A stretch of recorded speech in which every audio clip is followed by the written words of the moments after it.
നമ്മളൊരുപാട് നാളായി വിചാരിക്കുന്നു കാറിലൊരു ഡാഷ് ക്യാം ഫിക്സ് ചെയ്യണമെന്ന്. ഇത് 70 മൈയുടെ M310 എന്ന് പറഞ്ഞ മോഡലാണ്. ഇത് നമുക്ക് സ്വയം ചെയ്യാവുന്നേ ഉള്ളൂ. ആദ്യമായിട്ട് നമുക്ക് ഇതിൻ്റെ ഒപ്പം കിട്ടിയ ഇലക്ട്രോസ്റ്റാറ്റിക് ഫിലിം എടുത്ത് നമ്മളത് പീൽ ഓഫ് ചെയ്ത് നമ്മൾ വിൻഷീൽഡിൽ, അതായത് ഫ്രണ്ട് ഗ്ലാസ്സിൽ ഒട്ടിക്കേണ്ടതാണ്. അത് ഏതാണ്ട് മിററിൻ്റെ തൊട്ട് ബാക്കിലായിട്ടാണ് നമ്മൾ ഒട്ടിക്കേണ്ടത്. അത് ബബിളൊന്നും ഇല്ലാത്ത രീതിയിൽ ഒട്ടിച്ചതിന് ശേഷം അതിനൊപ്പം കിട്ടിയ അഡാപ്റ്റർ എടുത്ത് പവർ സോക്കറ്റിൽ കണക്ട് ചെയ്യണം. എന്നിട്ട് അതിൽ നിന്ന് പവർ കോഡ് വഴിയാണ് നമ്മൾ ക്യാമറയിലേക്ക് പവർ ചെല്ലേണ്ടത്. അപ്പോൾ അഡാപ്റ്ററിൽ പവർ കോഡ് കണക്ട് ചെയ്തതിന് ശേഷം നമ്മൾ നേരെ ക്യാമറയിലേക്ക് കൊടുക്കണം. ഇതാണ് നമ്മുടെ ക്യാമറ. അതിൻ്റെ മേലുള്ള സ്റ്റിക്കർ പീൽ ഓഫ് ചെയ്തിട്ട് നമ്മൾ നേരത്തെ ഒട്ടിച്ച് ചേർത്ത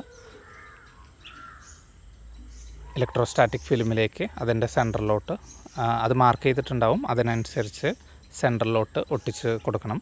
അതൊന്ന് നന്നായി പ്രസ് ചെയ്ത് കറക്റ്റ് സെൻറ്ററിൽ വെച്ചതിന് ശേഷം കറക്റ്റ് പ്രസ് ചെയ്ത് നന്നായി ഫിക്സ് ആയി എന്ന് ഉറപ്പ് വരുത്തുക. എന്നിട്ട് അതിൻ്റെ ആംഗിൾ അഡ്ജസ്റ്റ് ചെയ്യാവുന്നതാണ് നമുക്ക്. അത് നമുക്ക് അതിനുശേഷം ആപ്പ് കോൺഫിഗർ ചെയ്യുമ്പോൾ നിങ്ങൾക്ക് ലൈവ് വ്യൂ കാണാനായിട്ട് പറ്റും. അതിനുശേഷം നമ്മൾ പവർ കോഡ് കണക്ട് ചെയ്യേണ്ടതാണ്.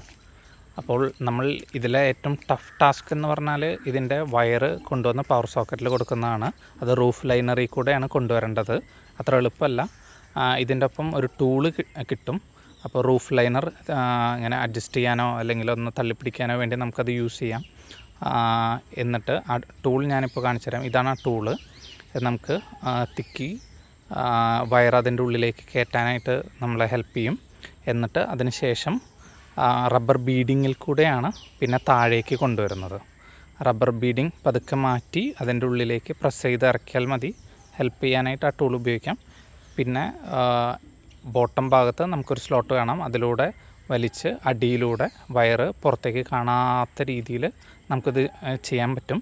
ഇതിൻ്റെ എൻ പോർഷനിൽ മാത്രമാണ് പവർ സോക്കറ്റിലേക്ക് കണക്ട് ചെയ്യാൻ പോകാവുന്ന ആ ഭാഗത്ത് മാത്രമാണ് വയറ് കുറച്ച് പുറത്തേക്ക് കാണുക.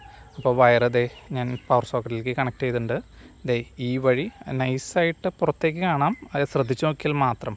പക്ഷേ ഇവിടെ മുതൽ നമ്മൾ കാണാത്ത രീതിയിൽ ഉള്ളിലൂടെ സ്ലോട്ടിലൂടെ റബ്ബർ ബീഡിങ്ങിലൂടെ മേലേക്ക് വന്ന് റൂഫ് ലൈനറിൽ കയറി, എന്നിട്ട് അതിൻ്റെ എൻ പോർഷനിലാണ് നമ്മൾ ക്യാമറയുടെ ഇൻപുട്ട് കൊടുത്തിരിക്കുന്നത്. അപ്പോൾ ഫിക്സ് ചെയ്തതിന് ശേഷം ഇതാണ് വ്യൂ. അതിൽ ഒരു ഇൻഡിക്കേറ്റർ കൂടെ ഉണ്ട്. ഞാൻ ഇതിനോടൊപ്പം ഒരു സാമ്പിൾ വീഡിയോയും കൂടെ ചേർത്തിട്ടുണ്ട്. രാത്രി എടുത്തതാണ്. അപ്പോൾ അതിൻ്റെ ഒരു വിസിബിലിറ്റി മനസ്സിലാക്കാൻ പറ്റും. നമ്പർ പ്ലേറ്റൊക്കെ നല്ല വിസിബിളാണ്.